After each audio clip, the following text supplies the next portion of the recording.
To understand Hannibal, one must understand the trauma of his father, Hamilcar Barca. The First Punic War to 642 BCE had stripped Carthage of its pride and its treasury. Rome didn't just win.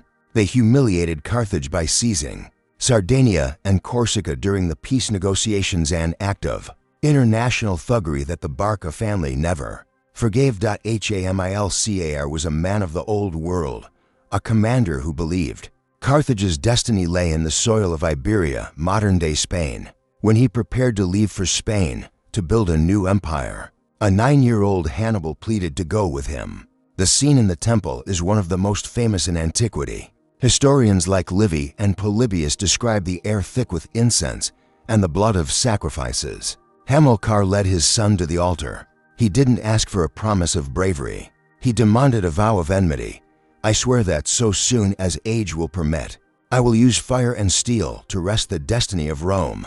This wasn't a temper tantrum. It was a geopolitical mission. Hannibal was raised in the military camps of Spain, not the villas of North Africa. He was a child of the legion, eating the same rations as the mercenaries, sleeping on the ground, and learning the nuances of the Iberian tribes. By 21 BCE, after the assassination of his brother-in-law Hasdrubal the Fair, the army proclaimed the 26-year-old Hannibal as their commander. Rome watched with growing unease. The flashpoint was Saguntum, a city in Spain that had a friendship treaty with Rome. Hannibal knew that attacking Saguntum would trigger a war.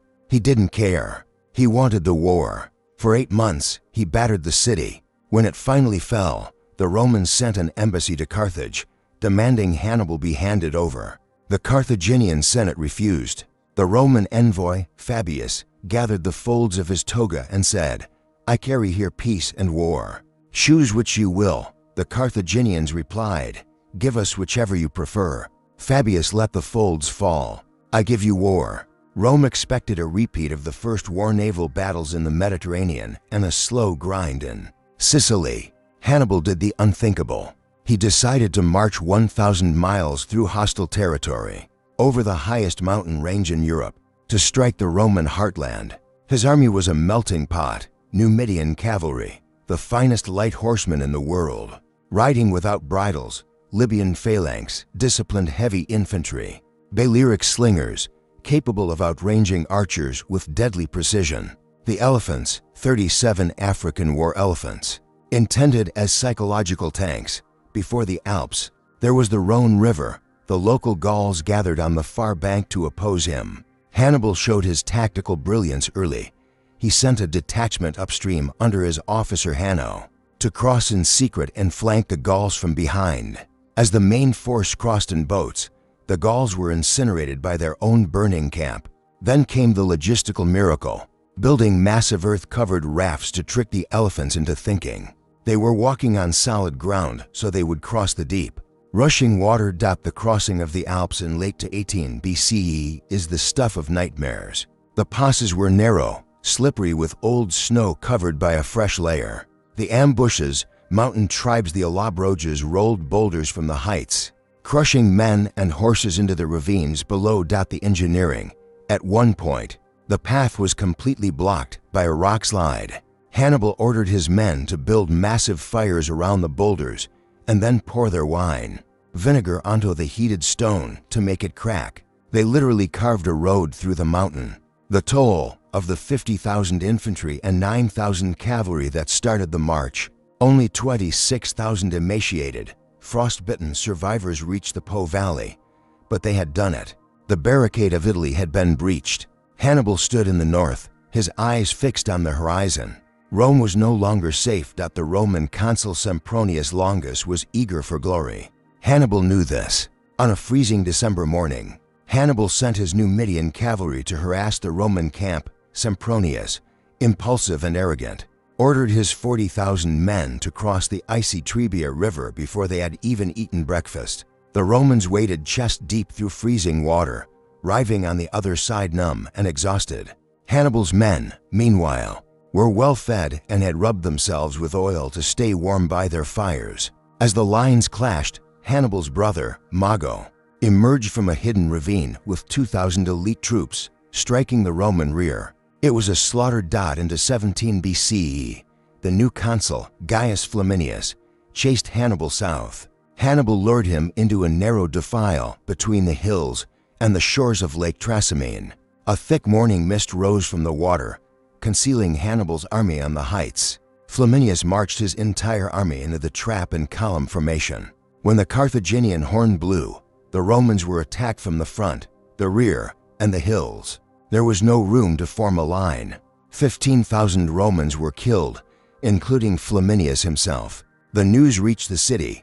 Pugna magna victi sumus, we have been defeated in a great battle. After Lake Trasimene, the Roman Senate realized that their traditional system of two consuls, often rivals, competing for glory, was failing. In a move of desperation, they revived an ancient office, the dictator. They chose Quintus Fabius Maximus. Fabius was an old man, cautious and observant. He realized a terrifying truth: you cannot beat Hannibal in a fair fight. Hannibal's army was a professional machine. The Roman army was a brave but predictable militia. Fabius began a war of shadows. He shadowed Hannibal's army through the Apennine Mountains, staying on the high ground where the Carthaginian cavalry couldn't charge. He burned the crops before Hannibal could reach them. He slaughtered foraging parties. He refused to give battle. The Roman public hated him. They called him the cunctator, the delayer, as an insult. They accused him of cowardice. But Fabius knew that every day Hannibal spent in Italy without a decisive victory, his army grew weaker, and his horses grew hungrier. The most famous clash of wits between Fabius and Hannibal occurred in the Falernian plain. Fabius had finally trapped Hannibal in a valley with only one exit. The Roman guards blocked the pass. Hannibal was caught. The Masterstroke. That night, Hannibal ordered his men to gather 2,000 oxen. He tied bundles of dry wood to their horns and set them on fire. He drove the cattle toward the mountain ridges. The Roman guards saw thousands of lights moving in the dark and thought the Carthaginians were escaping over the mountains. They abandoned their post to intercept them. Hannibal's actual army quietly marched through the now unguarded pass. When the Romans reached the lights, they found only terrified, burning oxen. Hannibal had made the great delayer look like a fool. Rome's patience snapped. Into 16 BCE, they raised the largest army in their history to date. Roughly 80,000 to 86,000 men marched to the plains of Apulia to crush Hannibal once and for all. Hannibal had only 50,000. The Roman commanders were the polar opposites: Paulus, cautious, and Varro, aggressive. Hannibal waited for Varro's day of command to force the battle. He chose a field near the town of Cannae, where the wind blew dust into the faces of the Romans. 5 point to the formation, the inverted crescent. Hannibal did something that violated every rule of ancient warfare. He placed his most reliable troops, the African heavy infantry, on the far left and right flanks.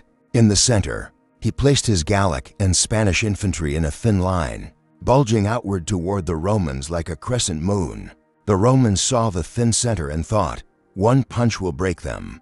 They packed their legions so tightly that the soldiers could barely swing their swords. They were a massive, slow-moving hammer. As the battle began, the Roman hammer smashed into the Carthaginian center. Just as Hannibal planned, the center didn't break, it slowly retreated. The crescent began to bend inward. The Romans, sensing victory, surged forward into the gap. They were so focused on the retreating center that they didn't notice the African heavy infantry on the sides were not moving. Suddenly, Hannibal gave the signal. The flanks, the African infantry turned inward and charged the sides of the Roman mass. The rear, the Carthaginian cavalry, led by Hasdrubal, not the brother, destroyed the Roman horsemen and swung around to seal the back of the Roman line. The 80,000 Romans were now surrounded in a giant circle. They were so crowded together that they couldn't even raise their shields. Historians describe the next few hours as a mechanical slaughter. The Carthaginians simply walked along the edges of the circle, killing man after man. The death toll: between 50,000 and 70,000 Romans died in a single afternoon. The leadership: Consul Paulus died. 80 senators died. The symbolism: Hannibal's men collected the gold signet rings from the fingers of the fallen Roman knights. They sent 3 bushels of these rings back to Carthage, literally gallons of Roman nobility's blood. In the aftermath of Cannae, Rome's allies in southern Italy began to defect. The great city of Capua opened its gates to Hannibal. This is the most debated moment in history. Maharbal, Hannibal's cavalry commander, urged him, "In 5 days, you shall feast in the capital." Hannibal refused. He knew his army was too small to besiege a city of millions, and he had no siege engines. Any other nation would have surrendered. Rome did the opposite. They banned the word peace. Hannibal Barca was a man who fought for a lost cause with a brilliance that hasn't been matched in 2,000 years. He proved that while empires are built on manpower and gold, history is written by the will of individuals. The world still trembles at his name, and his shadow still looms over the ruins of the Mediterranean. If you want to witness the true scale of the past, join our legion. Subscribe to XL History, because the past is closer than you think.